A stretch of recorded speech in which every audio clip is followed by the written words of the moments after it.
I am here at the Potawatomi Zoo with our executive director, Josh, who takes care of all the animals. And today we have a very special animal. And so tell us about this guy. Is it a female or male? This is a male. Okay, this is a male. Tell us about him. So this is a very rare species. They are endangered. It's called an Okapi. And a lot of people haven't heard of Okapi, but they're one of the only living relative to giraffes. Can I pet him? Yeah, you can pet him. He feels like velvet. He feel how does soft feel like velvet. is. Oh my gosh, so tell us about the species. Yeah, so they come from the Congo of Africa. So I was telling you before, we really don't know how many are left because they're so elusive. They live in the really dense forests of Congo. It's really dangerous with all the warfare happening that scientists have really not been able to get a good idea of how many's left. But they don't really see them, so we know they're endangered in the wild. But we were talking about just the importance of zoos. Yes. These guys are part of a breeding program in zoos. We're very lucky for our size zoo to even be able to have one. We've been successful in zoos. So between some of the conservation works happening here in the U.S., their populations are doing really good in zoos, which that's kind of really what our role is. Right, to make them thrive. Yeah, right? yeah. Because when we talk about, a lot of people think, oh, you're releasing these back in the wild, but really what we're doing in zoos, which makes us different than a sanctuary, is that we're wanting to make sure that in 100 years that kids can come see these animals. So we manage these populations within zoos very carefully. We want to make sure they're not inbreeding. We want to make sure in 100 years that we still are able to see Okapi. And there are a lot of programs, golden lion tamarins, the California condor. There's a lot of projects that zoos have actually been able to release animals back in the wild. Wow. Yeah, so it's pretty special. So I love his markings. So he's dark, and then he looks like a zebra on the bottom. So talk about like the specifics of his species. Yeah, so a lot of people first think zebra because they see the stripes, and it actually has nothing to do with zebra. It's like I said, it's definitely a giraffe. These are ossicones. Oh yeah. You can see the horns up there. But these guys, it's really a shade pattern. So when you see zebra in on a savanna, the patterns, you can't even see them in the grasses. There's something about the stripes. So with them living in the Congo, those stripes have evolved to really keep them shaded in that. And then they got these big ears for the dense forest that they can hear. Sound is really, really big for them.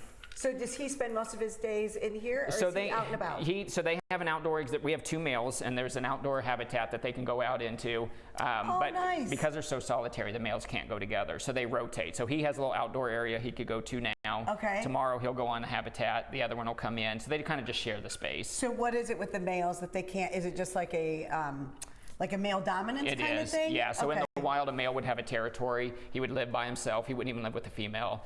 He would go into a female's territory and during breeding season, and he's checking out what's going on. He wants his close-up. He wants his close-up. Oh my gosh, so how lucky are you with this size of zoo to have 2 males? It's pretty special. It is. And to be able to even, like I said, we call these the director's animals because so many people, we kind of joke about it because people aren't flocking to your zoo to see Okapi because they don't even know what they are. Yes. But once they get here, it gives us an opportunity to educate people what they are. And so many people have become huge fans of Okapi just because we have them. They learn about them. Becomes their favorite animal at the zoo. Yes. So we're very fortunate to be able to share this with South Bend. You touched on education. How important is it for you to have education as a component of our zoo?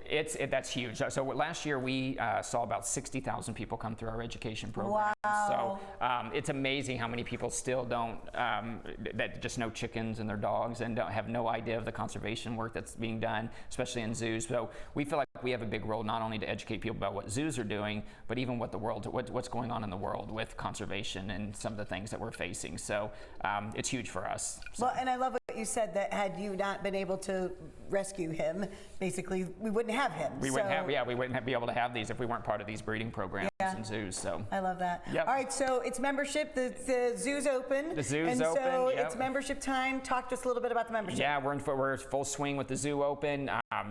We're so excited. We had 360,000 visitors last year. We know we're going to do even more this year. Always talk about getting that membership. A family of 4 can come twice, have it paid for, and there's always something different at the zoo. Whether it's the baby giraffe being out on the habitat, new things coming in, there's always something new. So people love that membership because they can just keep coming back and keep coming back. So. Well, and it's not just the entrance. Like they get discounts at places they get correct? they get not only an entrance but 50% off concessions, 50% off gift shop, but then also reciprocal to other zoos. So other accredited zoos like Fort Wayne, some of our local zoos like Grand Rapids, you get 50% off tickets when you go to those zoos as well. So. I love that. Yep. Well, I say it to you all the time, but thank you for all that you've done for our zoo. It's amazing. Absolutely. Thank you.